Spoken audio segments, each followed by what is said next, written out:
Salut tout le monde, alors aujourd'hui on se retrouve pour une nouvelle vidéo. Donc dans cette vidéo je vais vous montrer comment faire une bouture. Alors déjà une bouture, qu'est-ce que c'est? En fait ça consiste à prendre, entre autres c'est une branche d'un végétal que l'on va couper, enfin que l'on va tailler de sorte à ce qu'on puisse remettre cette branche dans la terre et qu'elle forme de nouvelles racines qui vont ensuite donner un nouveau plant, un nouveau arbuste ou autre végétal. Donc alors déjà, quels sont les végétaux qui marchent avec, que l'on peut bouturer? Alors déjà, il faut savoir que on bouture que les arbustes ou autres qui font des, ça marche aussi avec n'importe quel arbre fruitier quoi. Mais du moment que ça fait des troncs en bois quoi. Donc ça marche avec le thym, le romarin. Tout ce qui est aromatique, sauf le basilic, la menthe et tout ça. Enfin vraiment faut que ça fasse du bois quoi. Ça marche également avec le figuier, l'olivier, les cerisiers, les abricotiers, avec les rosiers et avec plein d'autres végétaux comme ça. Donc on peut également le faire avec des vignes. Et les vignes c'est vraiment très facile à bouturer. Ça fait des racines très facilement. Et à la fin de cette vidéo, il y aura un petit bonus. Donc voilà, alors déjà le matériel dont on a besoin pour faire la bouture, c'est une bouteille d'eau pour arroser à la fin de la bouture. Une terrine avec de la terre. Donc dans cette terrine, j'ai déjà fait quelques boutures. Mais c'est pas grave, j'ai encore de l'espace, donc on va en faire encore quelques-unes. Donc... Alors le mélange idéal de terre qu'il faut avoir pour faire ces boutures, c'est du terreau de forêt ou du terreau universel, enfin du terreau quoi. De la terre de type humus, voilà donc c'est la terre qu'il y a dans votre jardin naturellement. Et un petit peu de sable. Donc voilà, donc faut que dès qu'on fasse sa bouture, faut que la terre soit légèrement humidifiée. Ensuite on aura besoin d'un ustensile pour faire un trou dans la terre et enfoncer la branche. Et ensuite donc il vous faudra vos végétaux que vous allez bouturer. Donc par exemple là il y a une branche de figuier. Donc là on va la tailler de sorte à ce qu'on puisse la planter. Du romarin, de l'olivier. J'ai même du thym. Et une petite branche de rosier. Donc alors... Donc cette technique de bouture, qui est une technique de bouture parmi tant d'autres, marche avec beaucoup de végétaux, mais pas avec tous. Alors, on va commencer, et attendez, j'ai oublié juste de vous dire un dernier truc, vous aurez également besoin d'un petit morceau de charbon de bois et d'un sécateur. Donc, on va commencer par prendre un morceau de charbon de bois que l'on va casser. Voilà, et que l'on va réduire en miettes en fait, pour que ça fasse une poudre très fine. Donc en fait le charbon de bois va servir pour le figuier, pour éviter que l'intérieur de la branche moisisse. Car le figuier, comme vous savez sûrement, il y a de la sève blanche à l'intérieur. Et cette sève pourrit facilement quand elle est au contact de la terre ou autre. Donc on va mettre du charbon par-dessus, ça va faire comme... un pansement et la branche ne va pas moisir. Voilà, donc là notre poudre de charbon est faite. Alors on va commencer par couper, par tailler notre figuier vu que j'ai fait la poudre. Donc alors déjà comment on fait? Il faut qu'il y ait une petite feuille qui est en train de se créer là. Ensuite il faut qu'il y ait une autre feuille à côté et une grande feuille juste en dessous. Donc ça donne ça. Donc en tout il y a une feuille là et une feuille là. Et on va couper 2-3 cm en dessous de la troisième feuille. Donc là hop, à l'aide du sécateur je coupe à peu près 2-3 cm en dessous. Voilà.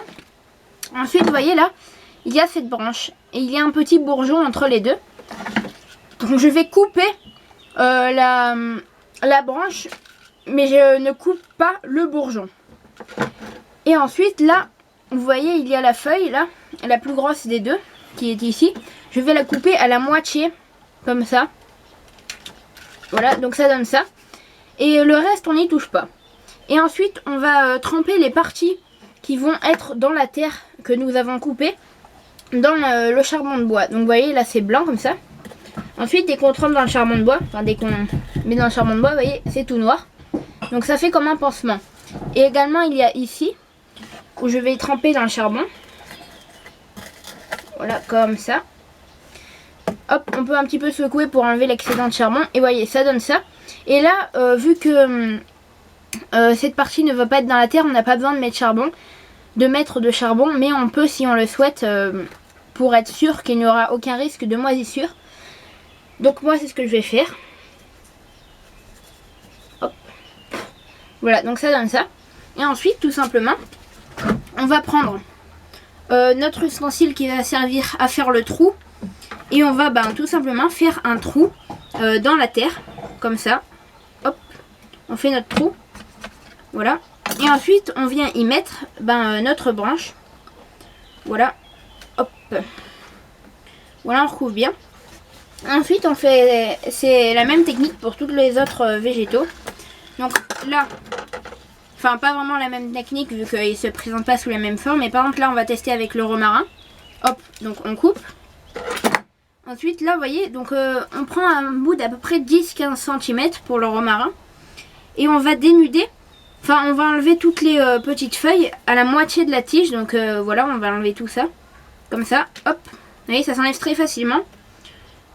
Hop, donc on enlève bien la moitié pour que ce soit à part égale, voilà comme ça. Et on va couper un ras de là où il y avait une feuille. Donc là par exemple, je ne sais pas si vous allez voir, mais vous voyez là il y avait une feuille. Donc je vais couper juste en dessous. Voilà, attendez. Voilà, donc je vais couper juste en dessous. Hop. Vous voyez, donc là au bout il y avait la feuille et j'ai coupé en dessous. Et ensuite je vais la prendre. Je vais prendre mon ustensile, faire un trou dans la terre. Hop. Et le planter. Et hop, tasser autour. Alors juste, il faut entre chaque bouture laisser à peu près 2, 3, 4 cm entre vos boutures pour parce qu'en fait ces boutures vont rester minimum 1 an dans votre terre. Donc elles vont faire leurs racines et tout ça. Donc c'est pour ça qu'il ne faut pas trop les serrer. Ensuite avec l'olivier, alors on va prendre un morceau d'à peu près 10-15-20 cm. Hop, qu'on coupe comme ça. Donc on va le couper juste en dessous d'une feuille, mais vraiment un ras de la feuille. Voilà. Et ensuite on va en fait couper toutes les feuilles. Mais il faut faire attention parce que vous voyez là, alors je sais pas si vous allez voir, mais entre chaque feuille et chaque tige, il y a un petit bourgeon. Il ne faut pas couper ce bourgeon. Donc là, regardez, hop, j'enlève la feuille sans enlever le bourgeon. Hop, donc j'enlève les feuilles et je vais juste laisser quelques feuilles en haut, donc très peu. Donc hop, voilà, j'enlève tout. Voilà, donc moi là j'ai laissé vraiment très peu de feuilles. Voilà, j'ai juste laissé le petit bouquet en haut, vous voyez. Donc ça donne ça. Et encore une fois, tout simplement, on va prendre notre ustensile, faire un trou. Voilà, vous connaissez maintenant la technique. Hein. Voilà, c'est toujours pareil. Ensuite, avec le thym. Alors le thym, également, ça fait des racines assez facilement quand on bouture avec cette technique. Donc le thym, on va couper à peu près 7 à 10 cm de tige. Voilà, donc on prend toujours un bout de tige. Voilà, donc ça donne ça. Et tout simplement, à l'aide du sécateur, on va couper toutes les tiges. Voilà, sauf une en haut. Donc je vais essayer de vous montrer. Voilà, comme ça. Voilà, donc ça donne ça normalement. Hop, comme ça. Et là, on n'a pas besoin de couper en dessous d'une feuille ou quoi. Ça, on n'a pas besoin pour le thym. Et voilà, c'est très simple. On prend notre ustensile, on fait un trou, on met, on tasse, et puis voilà. Et pour le rosier, alors le rosier, l'idéal c'est de le faire dans une terrine à part, enfin dans un pot tout seul, pour éviter En fait, parce que les rosiers, ça fait des racines très facilement. Donc pour éviter qu'elles s'en mêlent autour des autres boutures. Mais moi, je vais quand même le faire dans cette terrine, mais un petit peu éloigné des autres. Voilà, donc on va prendre un bout d'à peu près 6-7 cm. Voilà, comme ça. Et en fait, on va couper toutes les tiges, sauf une tout en haut. Donc on va les couper à peu près 2 cm de la branche. Donc hop, comme ça, vous voyez, ça donne ça. Et entre, normalement, il y a une petite feuille qui est en train de se créer. Et voilà. Et on fait ça avec toutes. Sauf, là, normalement, il y en a une toute petite qui est en train de se créer. On la laisse. Et la partie qui va être dans la terre, vous voyez, normalement, il y a des petites épines comme ça. Et ben, on va les arracher pour que des racines puissent se créer à ce niveau-là. Et également, là, vous voyez, il y a un petit bourgeon de fleurs. Mais celui-là, de feuilles. Mais celui-là, on ne va pas le laisser dans la terre. Ensuite, tout simplement, on va prendre notre ustensile, faire un trou un petit peu à part. Et ensuite, hop, on va replanter. Attends, ah mince, elle s'accroche à moi. Hop. Donc on met et on tasse bien fort comme ça. Mais, oh là là, ça fait que s'accrocher à moi. Voilà, là, je fais attention. Voilà. Donc vous voyez ça, là, tout est bien bouturé, voilà, ici. Donc voilà, et maintenant, pour finir, on va arroser un bon coup. Donc, je prends mon arrosoir et j'arrose. Hop, j'arrose bien toutes mes boutures. Et surtout, je ne touche plus. Et là, pendant à peu près 2-3 mois, je vais attendre sans toucher. Juste, j'arrose de temps en temps, assez copieusement, mais surtout, je ne touche pas. Pour éviter de ne pas perturber nos boutures. Donc voilà. Donc c'est presque la fin de cette vidéo, mais avant il y a un petit bonus. Donc nous sommes en juin et juin est une période parfaite pour planter planter les noyaux d'arbres fruitiers.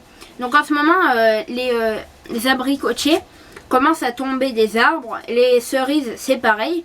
Donc là c'est la bonne période pour planter les arbres, les noyaux d'arbres fruitiers. Donc pour avancer un petit peu la pousse de l'arbre fruitier, on peut casser. À l'intérieur, on récupère une espèce de petite amande qu'on met dans la terre et comme ça germe plus vite.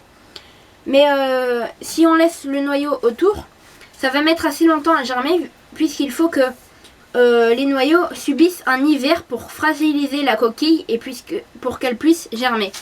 Donc là, par exemple, on peut prendre le noyau. Vu que mes boutures vont rester à peu près 1 an là-dedans et que celui-là il va germer à peu près dans 1 an, je vais tout simplement l'enterrer dans ma terre, comme ça je recouvre un peu et hop, voilà, il est planté. C'est pareil avec les cerisiers. Voilà, donc là par exemple il y a une petite cerise, vous voyez. Donc tout simplement, quand vous les mangez, récupérez les noyaux et vous pouvez les planter. Donc, voilà, j'ai le noyau. Et tout simplement, hop, je plante dans la terre. Voilà, donc juste à peine, je laisse à peu près l'équivalent de la taille du noyau entre la terre et entre la surface de la terre et le noyau. Et voilà, ensuite on arrose. Donc là, la terre a déjà été arrosée. Donc voilà. Donc je vais mettre ça à la mi-ombre pendant à peu près 3-4 mois. Et après, je pourrais le mettre dans un espace un petit peu plus ombragé. Il faudra le mettre dans un espace voilà, vraiment à l'ombre constamment. Et voilà, au bout d'1 an, vous pourrez les replanter dans votre terre. Enfin, dans votre jardin ou autre. Donc voilà, c'est la fin de cette vidéo. Donc j'espère qu'elle vous aura plu. Donc elle était un petit peu longue, mais voilà, je tenais à vous la faire car moi avant je savais vraiment pas qu'on pouvait planter comme ça une branche et que ça fasse des racines quoi. Donc c'est super bien, donc n'hésitez pas à en faire. Vous pouvez en faire avec plein d'autres végétaux. Et même si vous êtes dans un appartement, vous pouvez en faire, donc n'hésitez pas à en faire. Voilà. Donc moi je vous dis à la prochaine pour une nouvelle vidéo. N'hésitez pas à mettre un pouce en l'air, à vous abonner à la chaîne si mes vidéos vous plaisent. Bon allez, ciao!